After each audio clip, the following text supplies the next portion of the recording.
جس انسان کے دل کے اندر اللہ کی خشیت آ گئی، جس انسان کے دل میں اللہ کا ڈر بیٹھ گیا، وہ دنیا کے اندر مجھ سے ڈر گیا، وہ دنیا کے اندر اس نے اپنی نفسانی خواہشات کو چھوڑ کر میرے حکموں کی تابع داری کری، میرے احکام پر چلا، میرے بتائے ہوئے راستے پر چلا، اور اس نے نافرمانی نہیں کی، اس نے خواہشات نفسانی کے مطابق عمل نہ کیا، اس نے میرا ڈر اور میرا خوف، میری دہشت، میرے عذاب کی دہشت اور خوف اس کے دل کے اندر تھی، وہ گناہ سے رک گیا، وہ گناہ سے باز آ گیا۔ رسول اللہ صلی اللہ علیہ وسلم نے فرمایا کہ اللہ رب العزت فرماتے ہیں کہ جو انسان دنیا کے اندر خوف زدہ ہو گیا، اللہ آخرت میں امن عطا کرے گا، اللہ رب العزت عرش کا سایہ عطا کرے گا اس آدمی کو جو دنیا میں اللہ سے ڈر گیا، جو دنیا میں اللہ سے ڈرا، آخرت میں امن مل گیا، جو دنیا میں اللہ سے ڈرا، آخرت میں عرش کا سایہ نصیب ہوگا، جو دنیا میں اگر خوف زدہ نہ رہا اور بے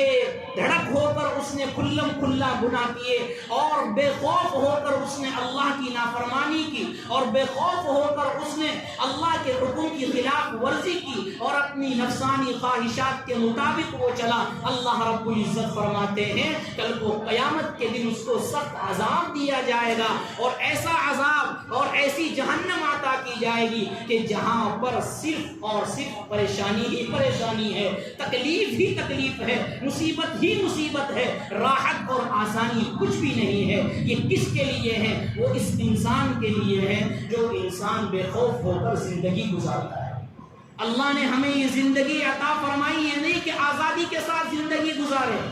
اللہ نے ہمیں اسلام کی دولت سے سرفراز کیا، ایمان کی دولت سے سرفراز کیا، ہمیں قرآن جیسی کتاب عطا فرمائی، رسول اللہ صلی اللہ علیہ وسلم جیسے نبی عطا فرمائے۔ یہ مطلب نہیں کہ ہم آزاد ہو کر زندگی گزارے، ہم بے خوف ہو کر زندگی گزارے، نہیں نہیں، اللہ رب العزت فرماتے ہیں کہ اے مومنوں، اے مسلمانوں، جب تم نے اسلام قبول کر لیا، تمہارے دلوں کے اندر اسلام کی محبت، ایمان کی محبت اور میری محبت آ گئی، تو اب اسلام پر عمل کرنا ضروری ہے، اب تمہارا اسلام کے مطابق چلنا ضروری ہے۔ اگر تم اسلام کے مطابق نہ چلو گے، میرے حکم کے مطابق نہ چلو گے، میرے حکم کی تابع داری نہ کرو گے، تو یاد رکھو تمہاری زندگی بھی، تمہاری دنیا بھی جو ہے نقصان میں ہے، اور تمہاری آخرت بھی نقصان میں ہے۔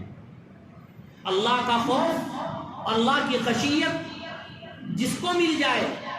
اللہ کا ڈر جس کے دل کے اندر آ جائے، وہ بڑا خوش نصیب ہے۔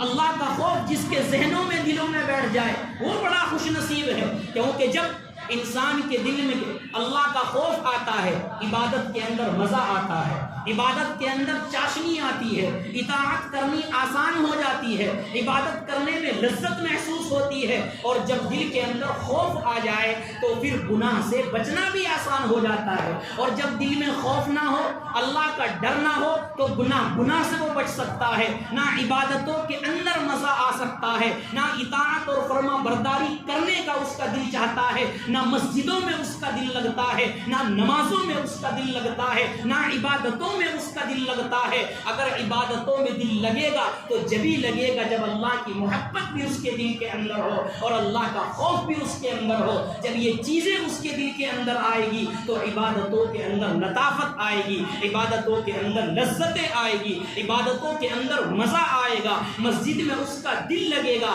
پھر وہ مسجد سے دور نہیں بھاگے گا، پھر وہ نمازوں کو نہیں چھوڑے گا، پھر وہ روزوں کو ترک نہیں کرے گا، پھر وہ غیبت نہیں کرے گا، پھر وہ چغلی نہیں کرے گا، پھر گناہ کی طرف اس کا ذہن نہیں جائے گا، پھر گناہ کے وسوسے اس کے دل کے اندر نہیں آ سکتے۔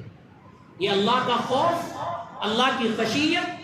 بڑا انعام ہے، اور بڑے خوش نصیب ہیں وہ لوگ جن کو اللہ کا خوف آ جائے۔ حضرت عبداللہ ابن مبارک رضی اللہ عنہ سے کسی نے پوچھا کہ ایک وہ شخص جو جہاد میں گیا اور لڑائی لڑی اور شہید ہو گیا، اور ایک وہ شخص جو زندگی کے اندر جہاد کا تو موقع نہ ملا، جہاد کرنے کا تو اس کو وقت نہ ملا،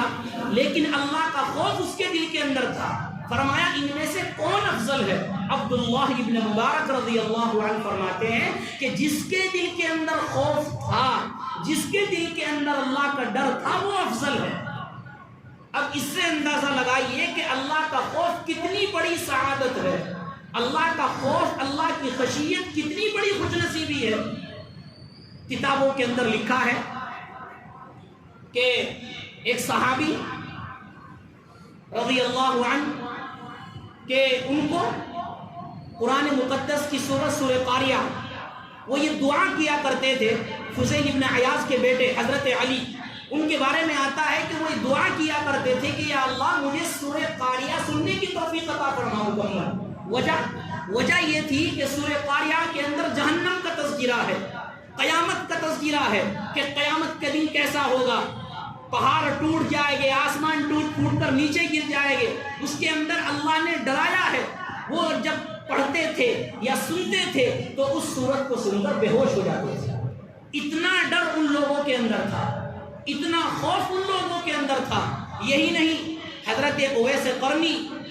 رحمت اللہ علیہ کے بارے میں آتا ہے کہ جب وہ راستے سے جاتے تھے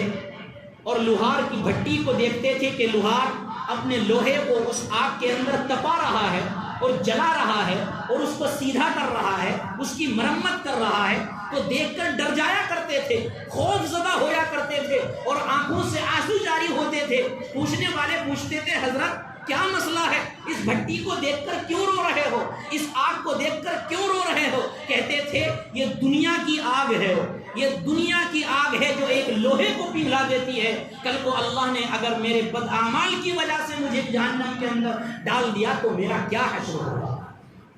اتنا خوف ان لوگوں کے اندر تھا۔ حضرت حسن